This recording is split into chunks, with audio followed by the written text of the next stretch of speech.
To cap off my Halloween horror list, I had to finish up with the scariest game I have ever played, Fatal Frame. Released by Tecmo in 2002 for the PlayStation 2, and later in the year for the Xbox, Fatal Frame is the pinnacle definition of the survival horror genre, as it arms you in a haunted mansion with nothing more than a magical camera. Sounds hokey, doesn't it? Well, the game revolves around Miku Hinasaki, a Japanese girl on the hunt for her brother Mafuyu. After having received no news for over a week, she goes into the mansion to look for her missing brother and finds no trace of him, except for her mother's old camera that he had brought along. Realizing that she is now trapped within the mansion, you must guide Miku through the house and find her brother, as well as a way out. During this time, you will encounter different types of spirits, some friendly, but most of them are hostile, which will no doubt attack you and hamper your journey throughout the mansion.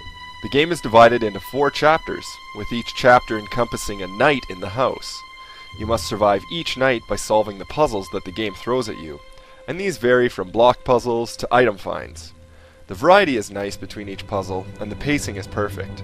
You'll find a door that you need to get through, and the key will be hidden in some closet where you have to trek back through a ghoul-infested hallway. You get the idea.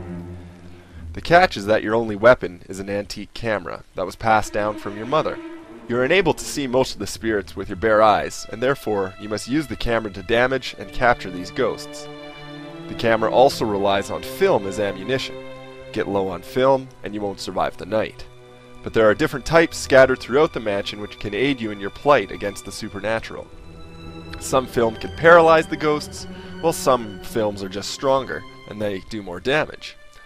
The camera has unlockable abilities that can be gained by capturing ghosts.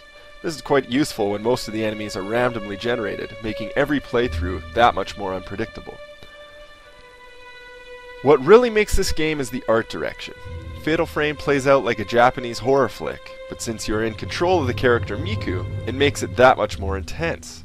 The spirits are frightful, and you can barely see them, as they are only a silhouette until you look through the camera and see a terrible specter passing through the walls and every object to come and eat your soul.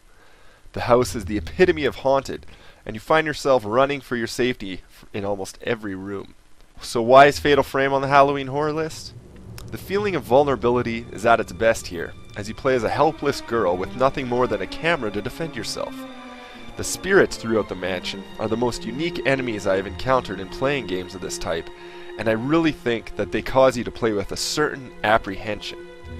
This aspect of fear plays right into the hands of the game, and Tecmo balanced both the psychological and the jump scare horror of this game flawlessly. The gameplay may feel a bit dated, but for a pure scare factor, Fatal Frame has every reason to be at the top of my list. Just wanted to say thanks again to everyone for watching, and we'll hopefully see you soon with another series, or maybe even next October with another new list of Halloween horror reviews.